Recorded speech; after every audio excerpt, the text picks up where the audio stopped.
enough is enough, and it's time for a change. And that's the bottom line, 'cause Spider-Man said so. What in the blue hell do you think you're doing? Listen, speaker boy, this is a new podcast, an innovative podcast. Help me. I am terribly sorry about that. Let's continue with our regularly scheduled programming. Ladies and gentlemen, boys and girls, welcome to episode 19 of the Fourth Down Forum podcast. In today's episode, we will be recapping and discussing WWE Backlash France, also known as Backlash 2024. There were 5 matches on this card, and we will go over them. We will also go over where I think future storylines will go and what will happen, and look back on them come other pay-per-views. So, before we dig into this, I do want to say, Backlash Lyon, France had the better crowd, more energetic, loud. Not to say last year's Backlash wasn't energetic, loud, passionate, because it was all that and then some. I think Backlash Puerto Rico had more aura, if that makes sense. But without further ado, let's get into it. Let's talk about the matches that went on this card. So we kicked things off with the new bloodline consisting of Solo Sikoa and Tama Tonga versus the team of Randy Orton and Kevin Owens. Those of you who know, Kevin Owens and Randy Orton had a triple threat match at WrestleMania, had a little bit of a friendship going. Then they went at it during the match. Then they continued their friendship. It's kind of similar to how Rated RK Bro was, but it has its differences as well, if that makes sense. I had a clean sweep on this, with the exception of the dark match that went on, because I didn't know there was going to be a dark match. I had the new bloodline winning this match. They did end up winning this match. The way they went about winning this match, though, same old tactics as old bloodline. Interference from a new member of the bloodline, and this time it was Tonga Loa, the brother of Tama Tonga, known as the Gorillas of Destiny in New Japan and on the indie scene. So this is exciting to me for many reasons, because this now opens up the door to OG bloodline consisting of Roman Reigns, the Usos, Jimmy and Jay, and one theory I saw and one rumor I saw floating around is they could potentially get Sami Zayn involved in the bloodline storyline again, but this time the bloodline would be the good guys. And I'm like, because if y'all remember back in like 2022, Sami Zayn was in a storyline with the bloodline, and he was the honorary Us, and that was some of my favorite like bloodline moments when it was the OG bloodline. So it's excited to see where that will go. It's excited to see where that will take us. Yes, I know we're talking about wrestling. Some of you love it. Some of you are here for it. Some of you aren't. I appreciate those of y'all sticking around. I like to have something for everybody on my channel, but we'll talk about that later and what we're going to get into on the channel later at the end of the episode. Without further ado, let's get into the other matches that were on this card. There was the SmackDown triple threat match for the WWE Women's Undisputed Championship between Bayley, Naomi, and Tiffany Stratton. I think the way they went about this match is great, how they had the finish. It didn't make Tiffany Stratton look weak. It let Bayley keep her momentum as the women's champion. And, you know, Naomi's been around long enough to where she doesn't need to win right away to keep momentum. So in this match, everybody showcased their talents, did the thing, did the dang thing. But it was Bailey who ended up sneak rolling Naomi for the 1-2-3. And we'll see if that leads to anything. I feel like Tiffany Stratton's going to still be involved in the title picture, because if you watched her work in NXT, it was phenomenal. Speaking of phenomenal, we will get into that later as well, because there were a lot of you that said a certain somebody was something, and we'll talk about it. Another match that was on this card, Damage Control versus the team of Jade Cargill and Bianca Belair for the WWE Women's Tag Team Championships. I had Jade and Bianca winning these. Somebody brought up a good point. It was a former wrestler. I want to say it was Mark Henry, if I'm not mistaken, on a show he was doing. And he said Jade Cargill, when she was in AEW, was presented as this dominant heel.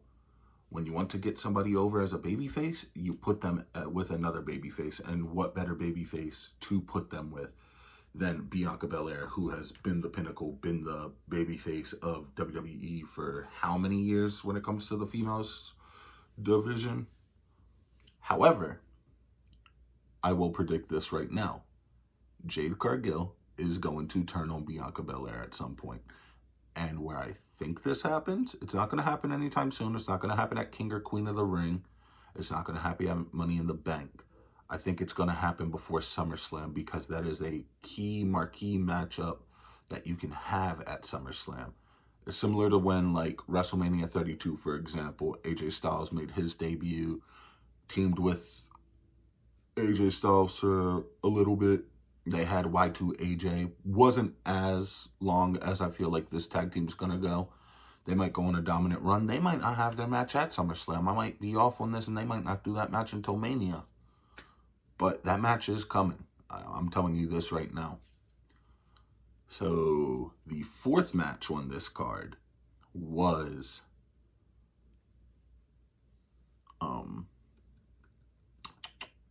I know this one. It was Damian Priest of the Judgment Day versus main event Jey Uso. And for one, if you look at where Damian Priest was last year on the card, he was still highly taught on the card and respected, because he had a co-main event match with Bad Bunny, and that was a excellent match. I watched it last year. I enjoyed it.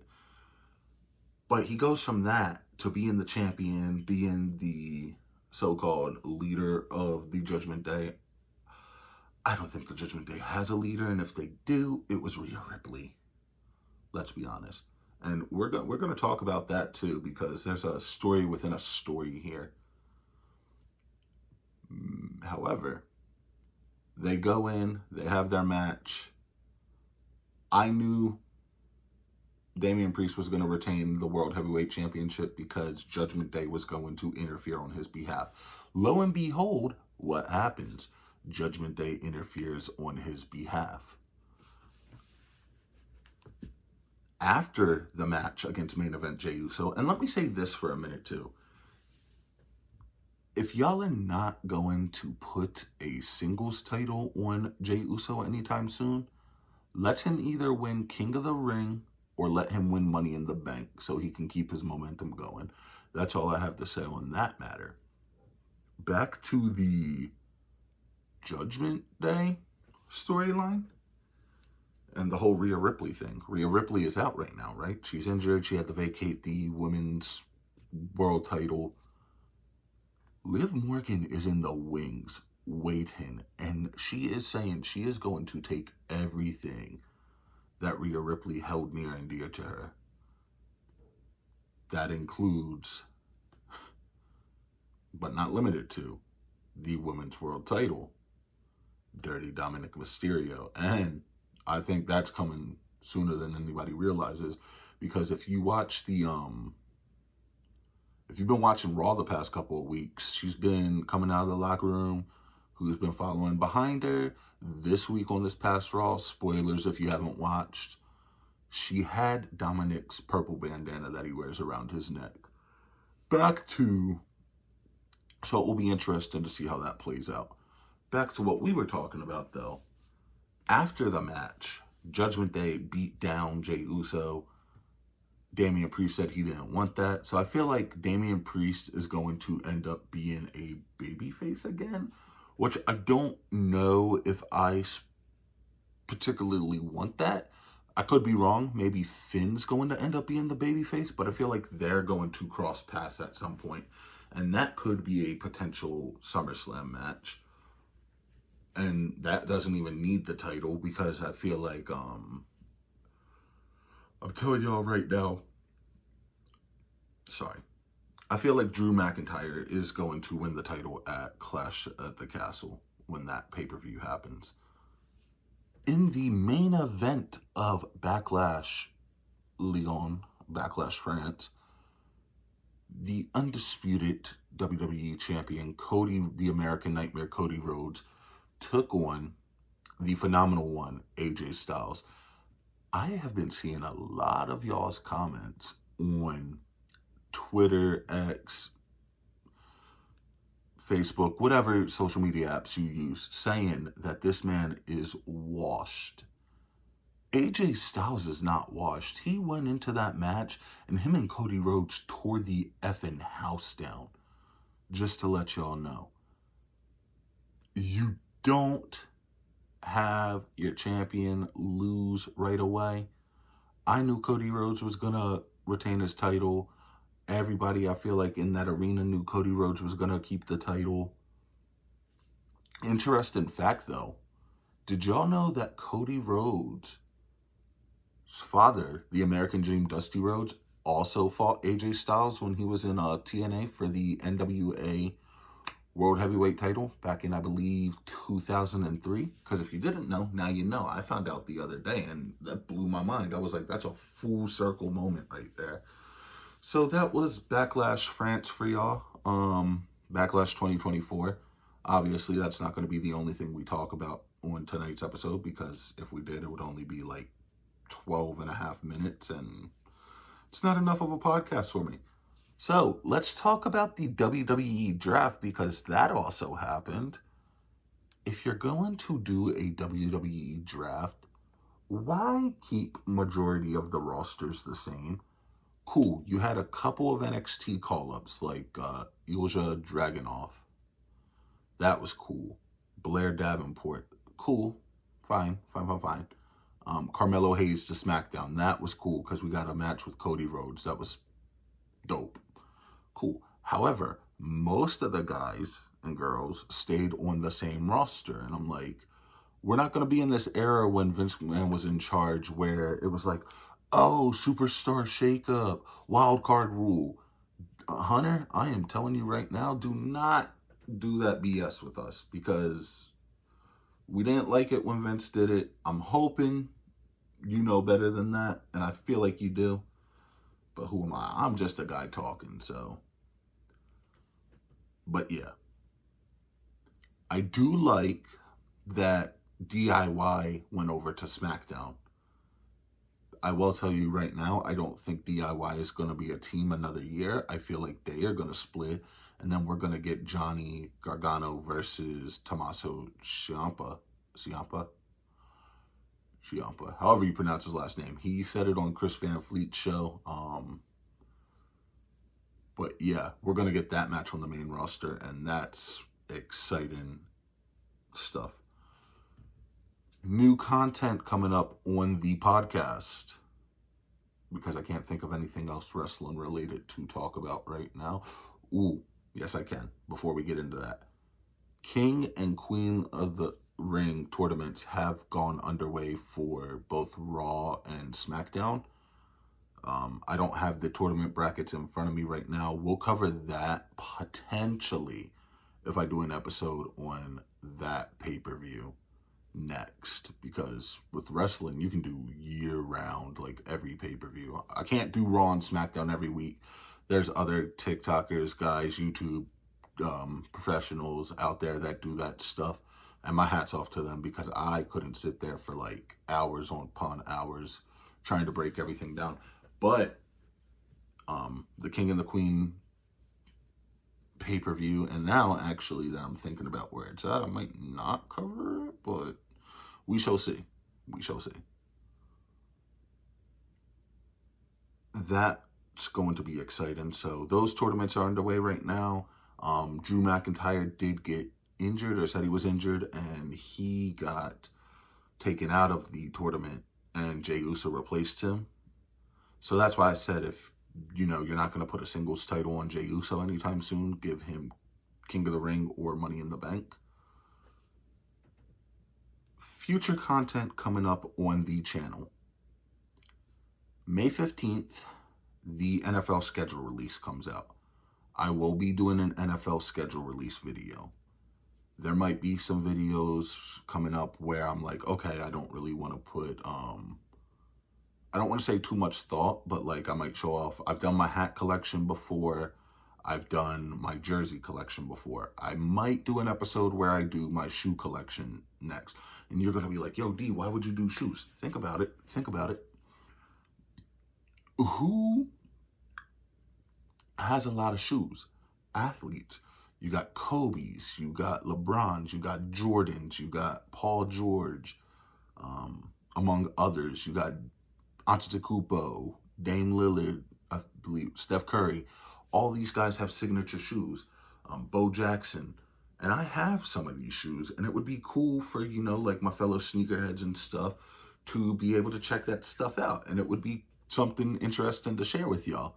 So that's definitely something I want to put out there and, get going.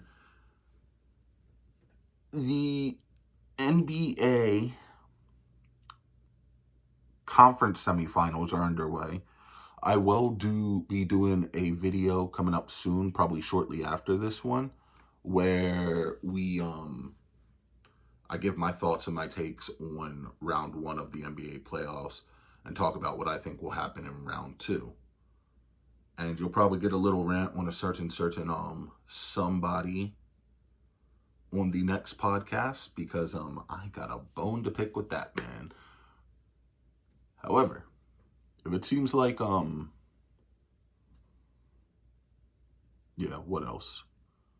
Because I know it might seem like my energy isn't where I normally have it. It is late at night right now. I have been moving a lot of stuff, dealing with a lot of stuff right now. So if it doesn't seem like the energy's there, forgive me. If it is, sorry for thinking it's not. Keep enjoying the content. I appreciate it. We are going to be doing a giveaway at 200 subs. I put a Twitter poll up earlier. The winner of that was a sports-related Funko Pop. So once we get to 200 subscribers on the channel, I'll do a drawing at random, and one of the subscribers will win. And we'll keep doing that. And then the next giveaway we'll do, because I don't want to do it, hey, every 100 subscribers we do a giveaway, because I want y'all to follow the channel for, the content, and because you enjoy my content and the hard work and the dedication I put into that.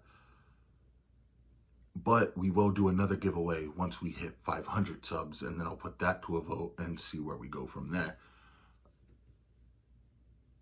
If you haven't got the chance to yet, I'll do a little couple PSAs, I guess, before we wrap this up. Watch the roast of Tom Brady. I haven't personally had the chance to watch it yet, but I am going to. Also, if y'all need a video game to play, WWE 2K24, I've been enjoying the heck out of it. It's definitely one of my favorite game series. Well, no, scratch that. It was my favorite game series when it was SmackDown versus Raw. But 2K has redeemed themselves in recent years, especially with the, for those of you that are in the gaming community, there's a guy, a user by the name of What's the Status.